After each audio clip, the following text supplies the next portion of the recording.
Salut YouTube. Comme beaucoup de gens, je possède un iPhone et dernièrement je me baladais sur internet et je suis tombé sur un article qui énonce des fonctionnalités iPhone et honnêtement c'est des fonctionnalités très simples mais je dois vous avouer que je ne connaissais pas certaines astuces que j'ai pu trouver en faisant mes petites recherches par après. Donc j'ai voulu partager ça avec vous et donc sortez tous vos iPhones car voici 10 astuces sur iPhone que vous ne connaissez pas. Est-ce que vous saviez qu'on peut faire lire nos mails à Siri? En effet, si vous êtes en voiture, vous pouvez dire en articulant bien Siri, lis mes mails et Siri le fera pour vous. La voix vous dira le nombre de mails que vous avez reçus et ensuite procédera à la lecture de chaque mail en commençant par le plus récent. Par contre, attention, Siri ne lit que les en-têtes, donc ce qui s'affiche dans la case objet des mails que vous avez reçus. Mais pour remédier à ça, Siri affiche tous vos mails sur l'écran et vous pouvez les consulter vous-même en cliquant simplement dessus. Tout le monde a déjà voulu bloquer un numéro de téléphone.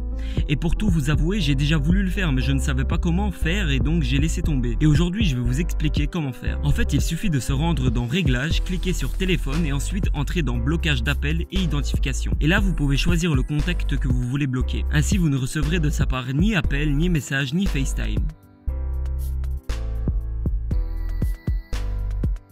Vous voulez effacer du texte que vous venez de saisir ou annuler les modifications sur une photo? Non, vous ne devez pas toucher l'écran. Il suffit de secouer votre iPhone puis simplement confirmer votre choix. Rien de plus simple. D'ailleurs, au bout de plusieurs utilisations, le message de confirmation n'apparaît même plus.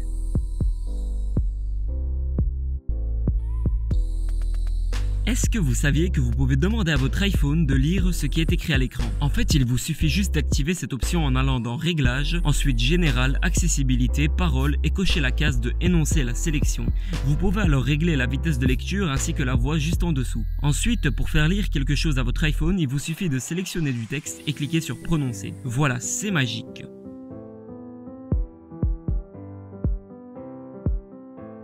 Cette astuce est évidente et connue mais je vois rarement quelqu'un le faire. Si vous n'avez pas besoin d'être sous réseau pendant un moment et que vous voulez recharger votre iPhone, passez-le en mode avion. Ainsi vous coupez toutes les communications consommatrices de batterie et donc votre iPhone se rechargera 2 fois plus vite. Cette astuce marche aussi sur tous les téléphones et tablettes mais il paraît qu'elle est encore plus efficace sur iPhone.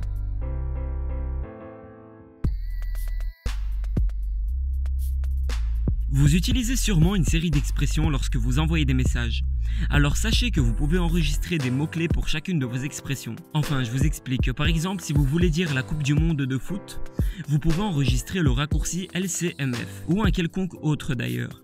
Ainsi, à chaque fois que vous allez taper ce raccourci, votre expression apparaîtra directement. Et comment activer ce mode? Il vous suffit d'aller dans Paramètres, Général, Clavier et cliquer sur Remplacement. Et là, vous rajoutez simplement les expressions que vous voulez.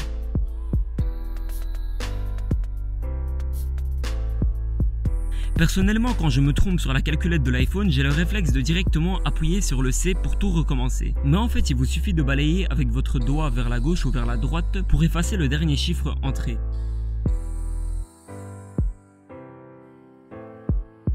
Est-ce que vous saviez que vous pouvez prendre des photos grâce aux écouteurs Apple? En effet, il suffit d'appuyer sur le petit plus du volume sur la télécommande des écouteurs pour prendre une photo.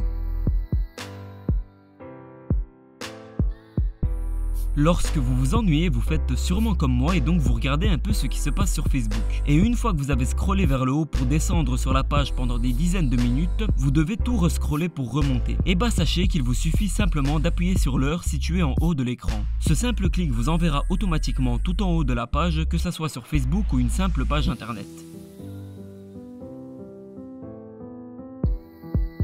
On finit avec une astuce très évidente, mais je ne l'avais jamais remarqué. Lorsque vous prenez une photo panoramique, vous êtes obligé de la prendre de gauche vers la droite. Mais en fait, pas du tout. Il vous suffit d'appuyer sur la flèche au milieu de l'écran pour inverser le sens de la prise de votre photo.